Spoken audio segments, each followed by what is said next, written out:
My mom thinks the arena is silly. My dad says mom needs to get a hobby.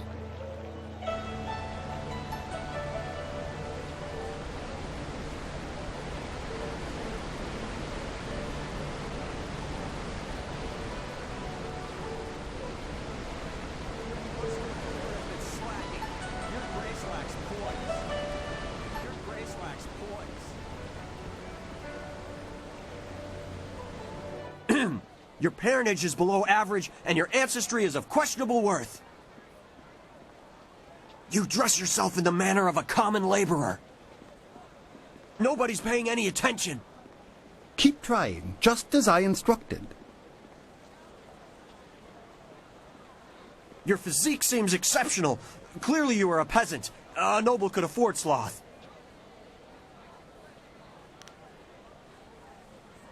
Your breath is like the wind of an ox. Your last meal was of suspect quality.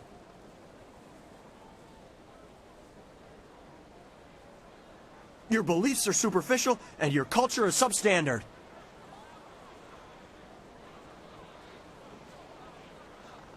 You are right to demand an explanation. Forgive my servant. I instructed him to find someone not distracted by mere insults, someone who would command respect. Your demand for justification of his arguments was admirable. You are exactly what we need. An outlander strolled into the city several days ago and now sits like a cormorant taking what he wants from the river of our hospitality. He balks at our attempts to calm him and answers requests for payment with strange coins of questionable value. He needs to go.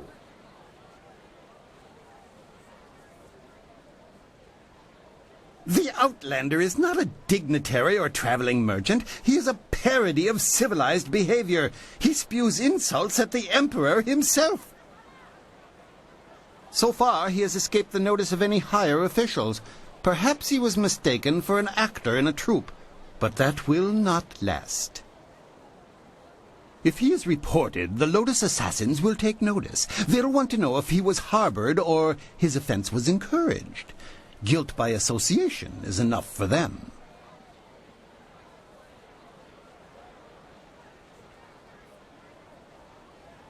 That's what's so infuriating. He doesn't respond to reason. He proposes challenges we don't understand, and then declares himself the winner. Several of our brightest have faced him, but as soon as they get the better of him, he sets off his strange firework and says they are beaten. Normally, the peasants like it when we intellectuals are maligned, but they tire of his presence too. Getting rid of this nuisance will endear you to many.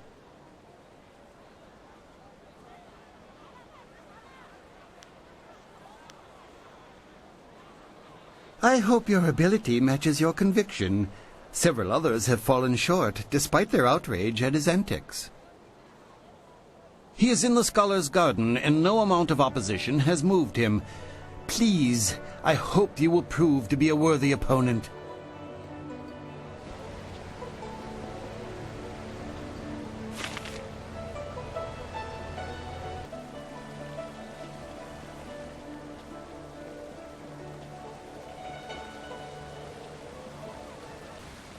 The busy streets are almost overwhelming. It is hard to keep focused on what we need to do.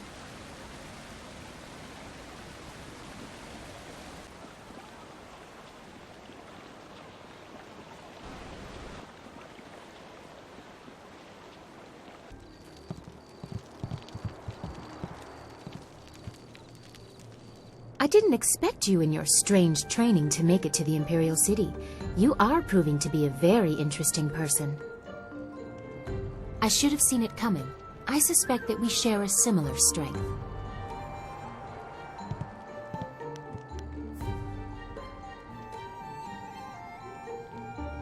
As the Heavenly Lily, I am above suspicion, but I am restrained by fawning servants. Silk Fox can go anywhere, and people are not shy about their reactions. There is a thrill, of course, and it allows me to find information useful to us both. Death's Hand brought your Master Li to the palace a few days ago. I saw the flyer. He was bound in chains. He must be powerful, or you are. There was something familiar about him as well.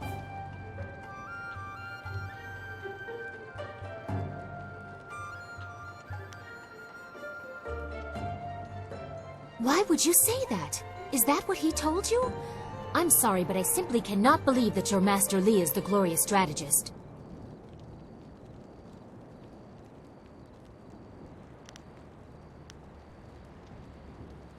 I was too young to know him. I was told that he and Prince Qin, the third brother, fell defending the Empire 20 years ago. Now it seems they may have been traitors. I discovered this looking through records for information on Death's Hand.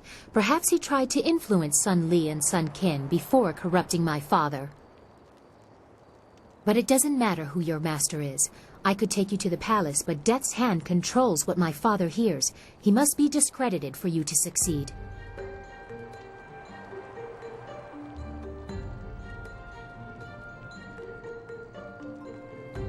Death's Hand has almost total control over my father. We must find conclusive evidence of his crimes and reveal his corruption. And I know how. Construction on the wall has stopped for the first time in generations. The workers now toil in factories building powerful creatures of stone and clay called golems. Death's Hand could use these automatons to seize the Empire, and my father is oblivious. We must infiltrate the Lotus Assassins and find evidence of this treachery.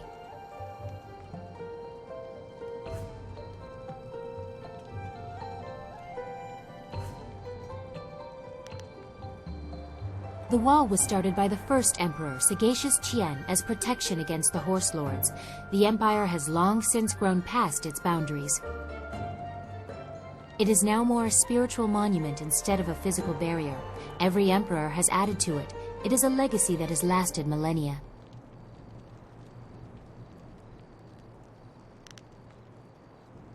Prisoners of the Empire, hard labor reforms them, and contributing to a legacy gives them purpose.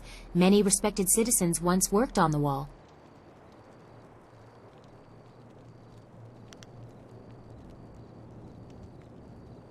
I don't know much, but I saw one lift a stone no human could move. It looked immensely armored. The Lotus Assassin Fortress seems the center of production.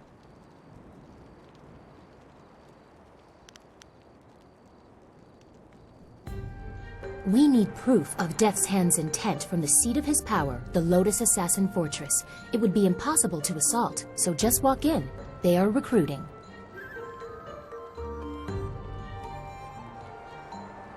Have any Lotus Assassins who saw your face lived to report back? I doubt it. They will not recognize you as the person who fought them in Tian's Landing. They have a vague description full of guesswork that has guards holding people at random. Besides, they expect an attack, not someone trying to catch their eye. I would wager that you may profit from their tasks too. Can you see the beauty in using their own methods of recruitment to fight them? I think they deserve it.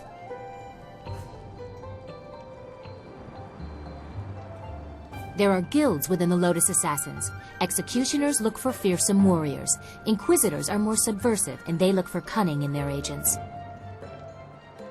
If you prove yourself in the arena, they will notice you. My people can spread rumors of your interest.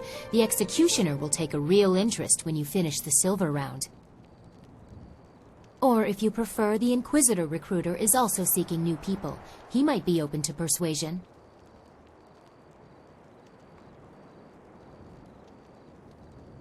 Death's Hand rules over the Lotus Assassins, so I take special interest in their activities. I've had most of my life to ask questions. You suspect my motives? You have no reason to doubt me. If I wanted the Lotus Assassins to find you, I could simply tell them your name.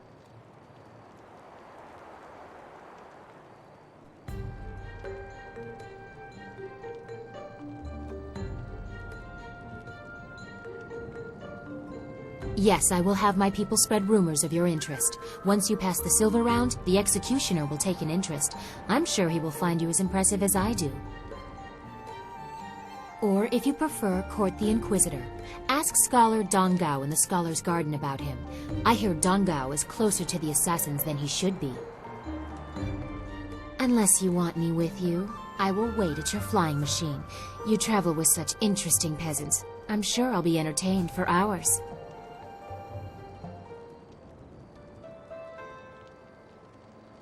A wise preference. No offense intended to your amusing companions.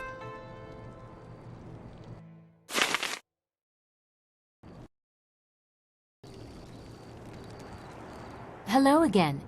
Meet the executioner in the arena, or speak with Scholar Dungao in the Scholar's Garden about...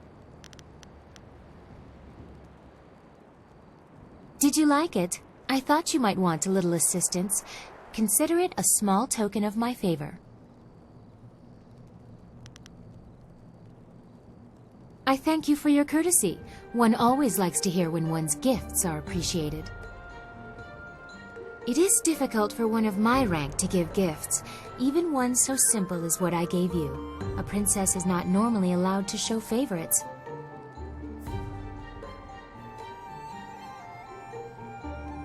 Better that I give it away before Death's Hand carts it off. He has been quite brazen. Besides, it was mine by birthright to do with as I wish. Must I always be dictated to by tradition, despite my respect for it? Sometimes I want what everyone else has, to be myself. Generosity is part of my character from time to time as well. It is more than most men will show for you.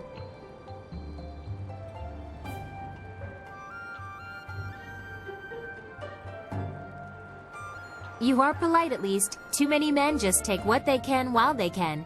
Perhaps we women are more civilized. But the price I may pay for helping you could be greater still. I am destined for the throne, destined to rule the Empire after my father, but... that will be meaningless if Death's Hand keeps his hold on my father's mind. I fear one day he may try to interfere with the imperial succession.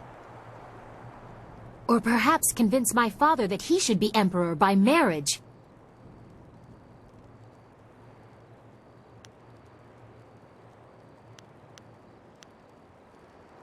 Indeed, we cannot. I would bite my own tongue before ever allowing that man to touch me. I'm sorry, I've ruined the mood. We should continue our talk another time. First, we must expose Death's Hand, reveal his treachery and manipulation.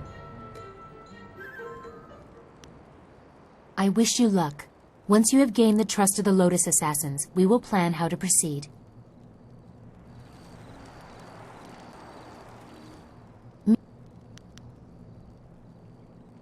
My father? What do you want to know that isn't already public knowledge? Emperor Sunhai is well known and well loved. Death's Hand is wearing away at that reputation, however, and I need to stop him before it goes too far.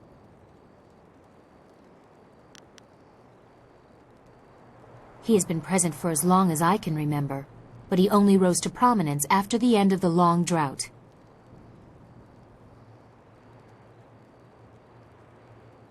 My father was very caring when I was a child.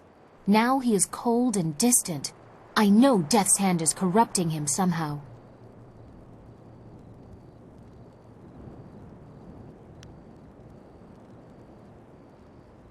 I will answer what I wish you luck.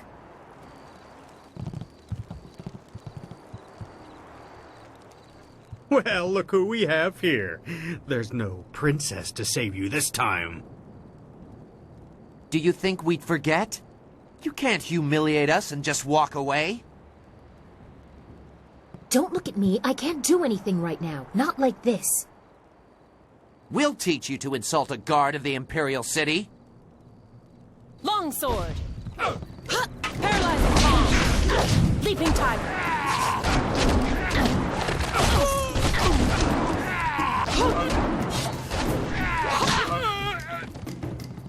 Paralyzing palm! Leaping tiger!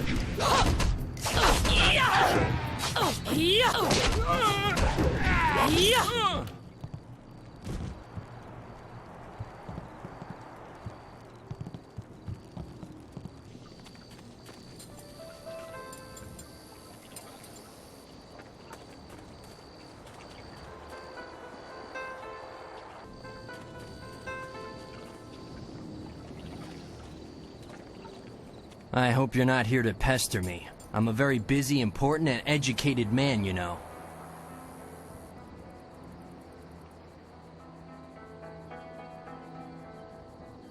All manner of studies. The history of dramatic systems, applied theology, and, celestial integration. All of these are vital pursuits of knowledge.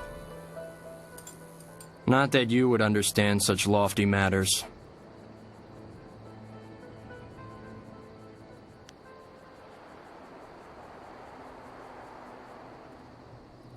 Well, it's the application of the study of theological things, isn't it? For instance, knowing about spirits and then finding a use for that knowledge.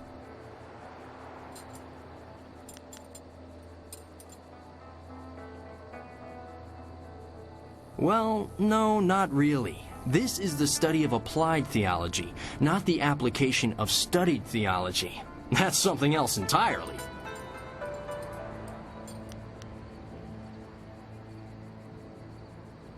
Oh, I doubt it. You don't look the type for heavy reading. No, but I am, and I certainly haven't heard of you. Of course, none of my books are published yet, but as a scholar and a respected one, I will most certainly pen some marvelous books someday.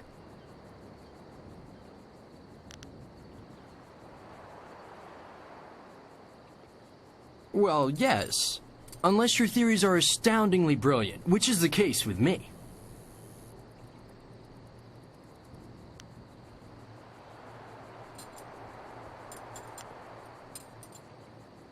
Well, you see, drama can be broken down into several systems, and I study the history of those systems over time, how they've changed, and that sort of thing.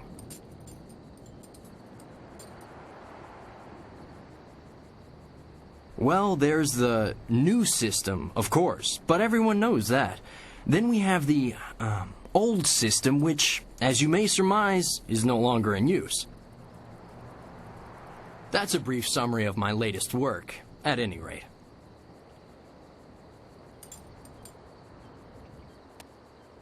Oh, it's all very complex, and I really don't feel like describing it to you at any length. That's how you know I'm a scholar, you see. An unwillingness to share all the information I have. Of course not! I'm... Ah, drat. This isn't working at all. How did you know?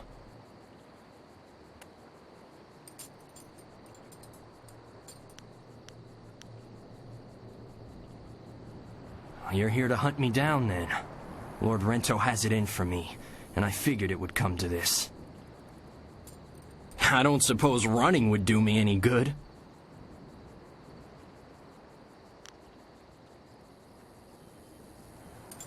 I was unjustly accused. I simply petitioned Lady Rento for some silver to support me as an actor. Patronage, it's called. She agreed, but her husband flew into a rage when he found out, and now I have a death sentence on my head. It's not fair, and if you were a decent person, you'd help me get out of this city instead of taking me in. It's the only way I'll get clear of Lord Rento's wrath.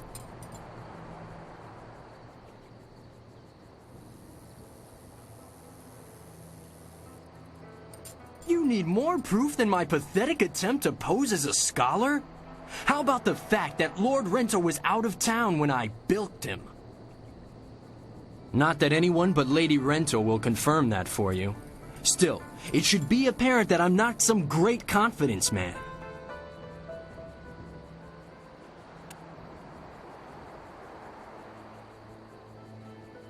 We should go see Captain Sen right away if you're sure. Is now a fair time to go down to the gate to get me out of here? I understand. Attend to whatever else you had to do. And if you're still willing to help me, come back and see me.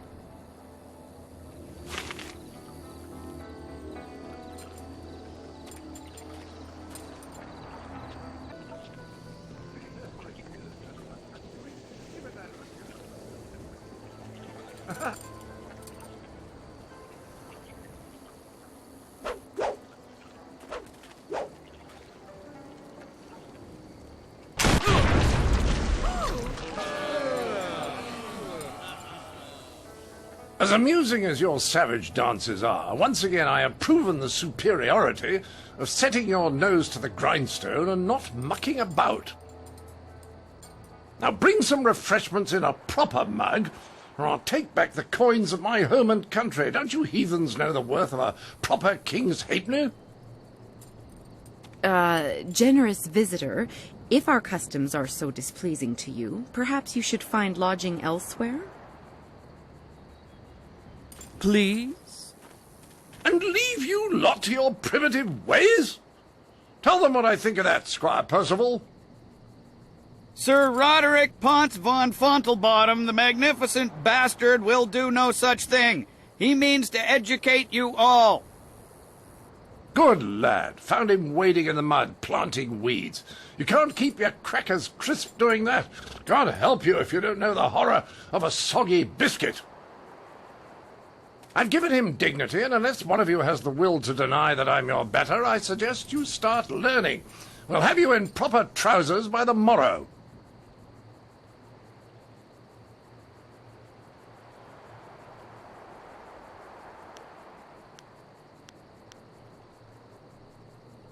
Oh, what's that? Someone stepping to the fore? Let's have a look at you. A woman? My dear, not sure what topsy cradle you fell from, but in my country a lady knows her place, unless she's queen. The simple truth is that I have bested every one of you who has come forward, whether in tests of wit or combat. You faced a champion of king and country. Now, I didn't ask to land here, but if a storm is going to cast my ship into the very heart of such a dark empire, I'll bring the light of knowledge wherever I can. You must hunger for guidance. You're like children. I mean, only a handful of you can even grow a decent moustache. What kind of place is this?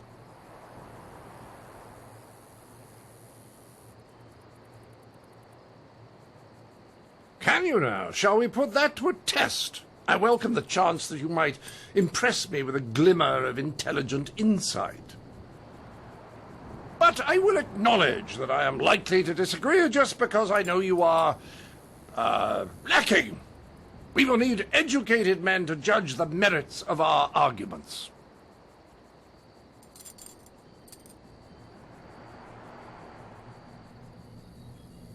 I've gone to great pains to learn your barbaric tongue, only to find that none of you has much to say. Can you convince me otherwise?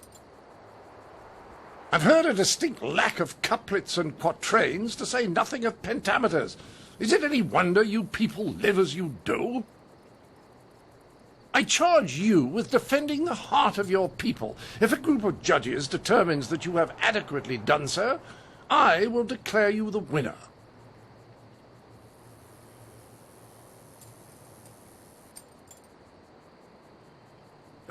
Whoever you wish. These five, standing here. I'm sure there will be a balance of opinion. The test must be fair. Go on, talk to them all to prove I haven't coerced them. We'll begin the debate when you're ready. Then we'll see how you fare in combat.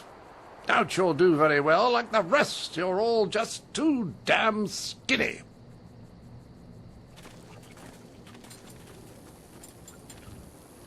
I heard you accept the Outlander's challenge.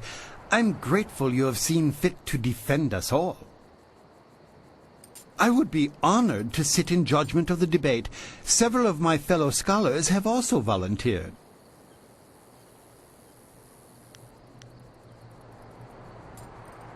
To do otherwise would only help the Outlander win in the long run. If he wants a true debate, we will allow it to progress fairly.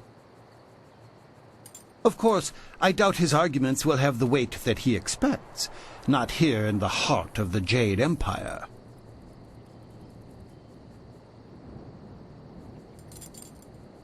I am ill-equipped to see my own faults, but I, like my fellow scholars, am adept at exploiting the weaknesses of others. Scholars Heng and Zhao are easily swayed with simple facts. Cite such details, and they are certain to change their opinion either for or against.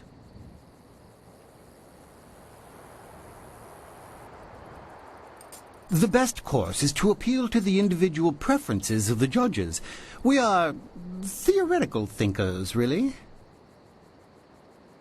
It is not so much the subject, but the tactic that triggers reaction. Each judge will respond only to argument styles they favor. If a judge likes fact, use it once and he will join your side. Use it again and he will switch back just to further debate. Other arguments may not interest him at all.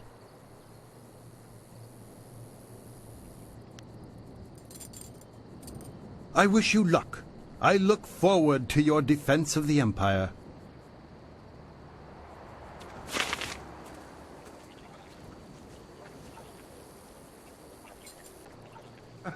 Yes. All right.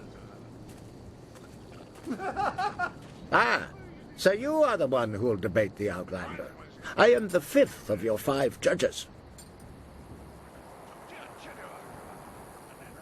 Are you implying that I am predisposed to be weak in certain areas? I can't accept that. Some of my fellows, however, are another story. Scholars Zhao and Kai are easy to predict. Dismissing a weak argument gets their attention immediately and will spur them one way or another.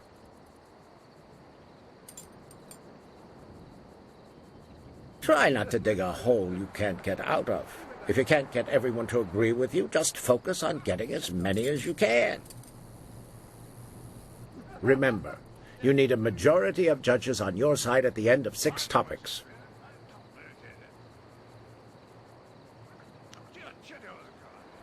He doesn't seem that interested in gathering any. He's clearly used to imposing his opinion regardless of the recipient's desire to have it. His points are debatable, but his presentation is not compatible with the garden. Yes, make certain you are ready. The Outlander will be a challenging opponent. I greet you. My name is Scholar Kai, and I will be the 4th of 5 judges for the debate. I suggest you don't mess it up.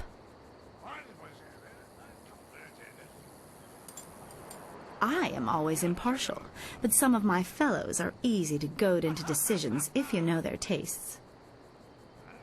The minister is particularly fond of confrontational arguments. Respond in a rage and you are sure to engage him.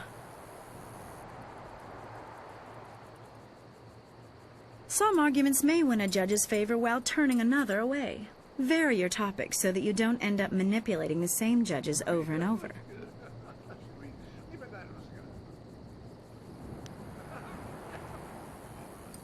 He is an insult to our accomplishments as a people. If you fail in the debate, at least take him to task physically. I don't care where he came from. Anything to get him on his way. The Outlander uses flawed logic. Don't allow him to taint this forum of culture and intellect.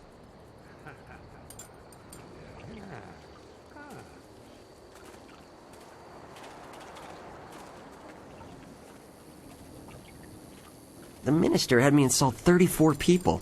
The best answer before yours was a smart slap in the face. Meh. It's a living. Oh, this is exciting. I've never been asked to jury a debate before, and now I'm the 3rd of your 5 judges. My name is Scholar Zhao. I haven't given it much thought. I pictured myself as balanced, but some of the others are very specific in their tastes. Actually, you can sway Scholars Kai and Gu by mocking your opponent. I don't care for it, but they seem to respond quite vigorously.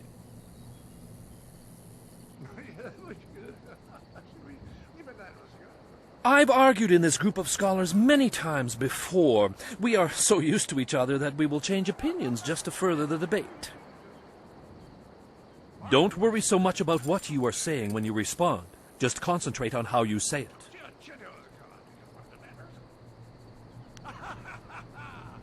He is coarser than the thinkers I am used to, but on the whole I am not as upset by him as others appear to be.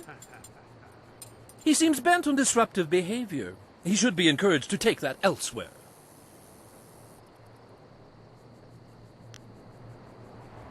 Good luck. This should be an interesting debate. Greetings to you. I am Scholar Hang, and I will be serving as the second of 5 judges for the debate. I look forward to honorable discourse. I'm sure the others agree that my tastes are balanced. The minister, however, is easily engaged by sympathetic pleas, as are scholars Zhao and Gu. I find their appreciation of such fawning to be distasteful, but that is one of the arguments they prefer.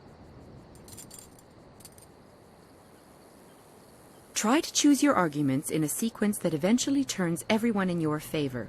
Don't worry about losing a vote on a single topic.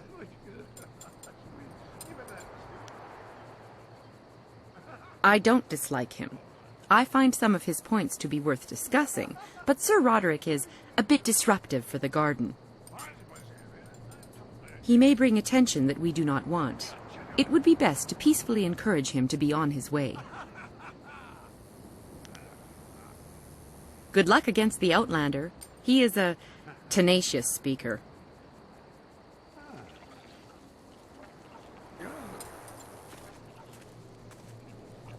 Well, ready to set the ponies in motion, are we? Let's declare some rules and get to it. You don't mind if I make this interesting, do you?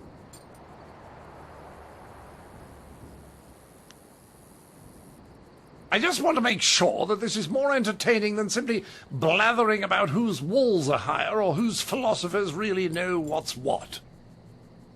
It will be a simple matter. 5 judges, 6 topics. I'll pose my argument about why your foolish land stumbles like a child, and you try to answer. The judges will raise their arms to indicate whom they favor. Arms up for you, arms down for me. After 6 topics, if you have a majority, you are the winner. By the Queen's corset, if you get them all on your side at any time, I'll declare the match over. Now, shall we proceed? I will pull no punches, and I expect no mercy on your part. Let's see which of us is truly superior. Well, what shall be my first point of contention? I know, the most basic of concerns for a culture, the currency of its economy. What manner of society would use the silver coin as the basis of trade? Gold is clearly superior, which you admit by using it for important statuary. Your understanding of what determines value is flawed. Your rebuttal?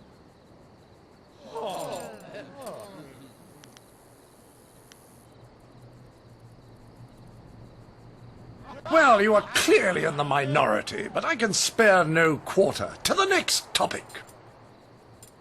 I call attention to the arrogance of your empire. You simply assume that all lands outside your borders are the domain of barbarians and monsters. How can you truly know they are uncivilized until you've proven it by conquest? Crush them beneath your heel.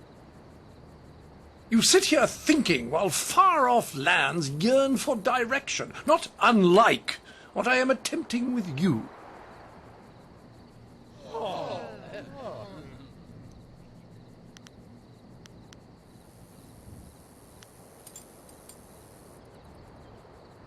Well, a majority on your side, but the debate is not over yet. Shall I draw attention to your foolish reliance on personal combat? You've got strange dragon powder arms, but you waste them on spectacle and flying chariots. Any decently civilized people would have developed a proper array of personal sidearms by now, like old Mirabelle here.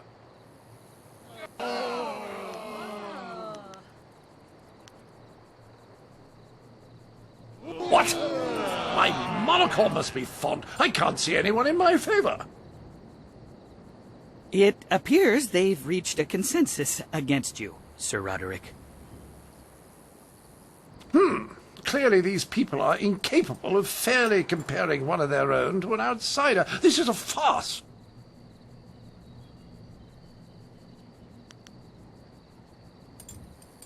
Then perhaps it was my mistake to think you would be open to anything other than your own backwards ideals. Pah! I seek satisfaction. You have bested me in debate, but true honor is decided on the dueling field.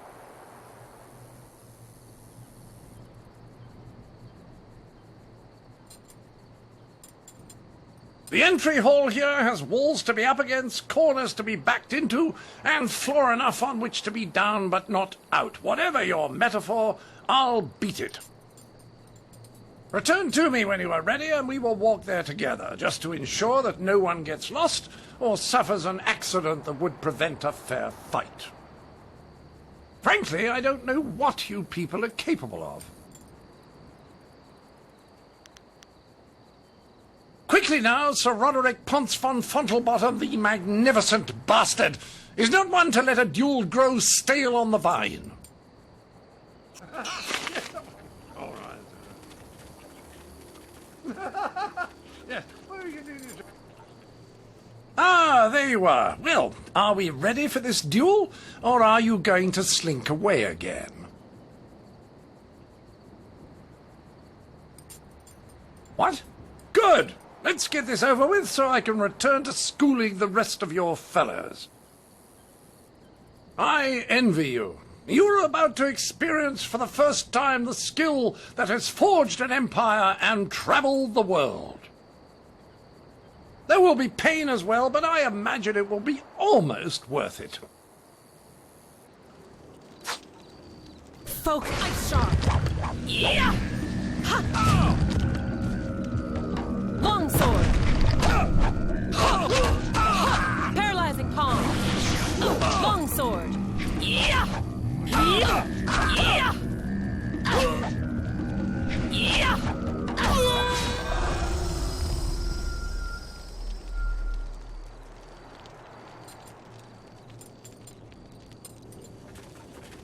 That was a fine display of skill. It was a fair fight, Sir Roderick, within the rules you specified. Yes, old boy, you've got it right. I was really sat down, I believe. Like the fall of the old bridge across the Grand. My humours are in disarray, I tell you. I supposed I should have seen it coming. Your win in the debate was a sure sign. I do believe I have underestimated the lot of you. Regardless, you have beaten me. That's a point of honour I cannot deny.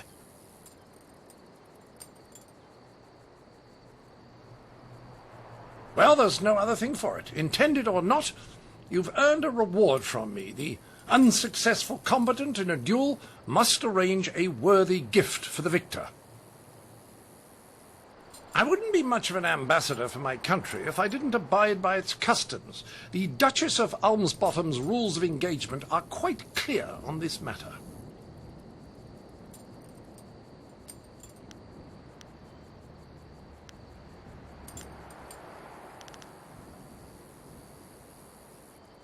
Mirabelle is yours. Treat her well. She's a finicky lady. Right, Percival, fluff my travelling trousers. We will darken this garden no more.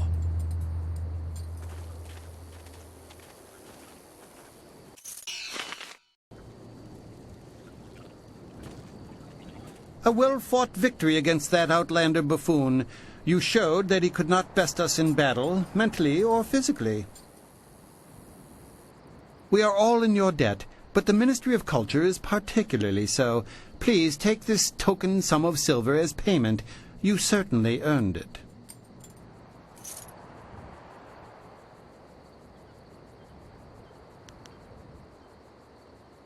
Your service is appreciated. If only there were more like you in the Empire.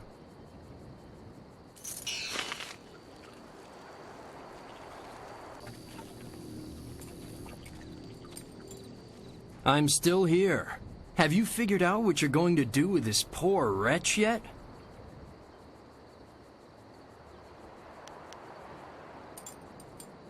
We should go see Captain Sen right away if you're sure. Is now a fair time to go down to the gate to get me out of here? The only easy way out of this city is through the gate that Sen is guarding, and he's looking for me. However, if I disguise myself as a mercenary and sneak past him, I might just get away. but you have to help me by distracting him. Just tell him that I've already escaped, and I'll get away just fine. I can't imagine what might go wrong. Citizen, I hear there is progress in the search for creative Yukong. A scholar ran out of the Scholar's Garden after talking to you. Tell me you have good news.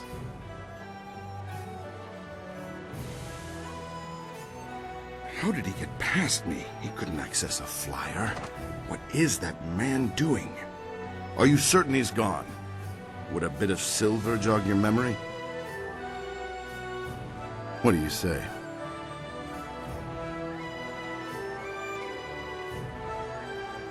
Look at that tart swinging her hips for that mercenary. I can't see how Yukong slipped past us. Did he bribe one of my agents somehow? Well, the Imperial Army has more silver than some confidence man, if you take my meaning.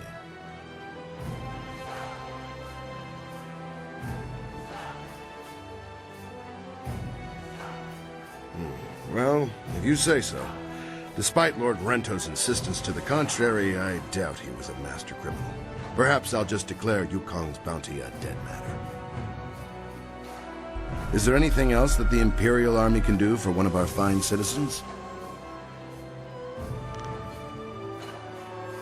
Right you are. Remember to keep an eye out for anyone suspicious.